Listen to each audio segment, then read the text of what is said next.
സമാധാനത്തിൻ്റെ പ്രക്രിയയിൽ സജീവമായി ഏർപ്പെടാനുള്ള പ്രയത്നങ്ങൾ നമ്മിൽ ഉണ്ടാകുന്നില്ലെങ്കിൽ ക്രിസ്തുവിൻ്റെ വരവിനെക്കുറിച്ചോ ക്രിസ്തുവായി തീരുന്നതിനെക്കുറിച്ചോ നമ്മളൊന്നും തന്നെ മനസ്സിലാക്കിയിട്ടില്ല.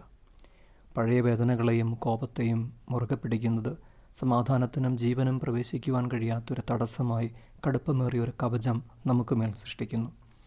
ആ കവചത്തിനുള്ളിൽ ക്രിസ്തുവിൻ്റെ സൗമ്യവും ജീവൻ നൽകുന്നതുമായ സ്വഭാവത്തെ ഉൾക്കൊള്ളുവാനാവില്ല.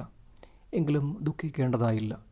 നമ്മുടെ വേദനകൾ തീർക്കുന്ന ശൂന്യതയുടെ മേലും അലങ്കോലപ്പെട്ട വസ്തുക്കൾക്കുമേലും കൃപ ചലിച്ചുകൊണ്ടിരിക്കുന്നു.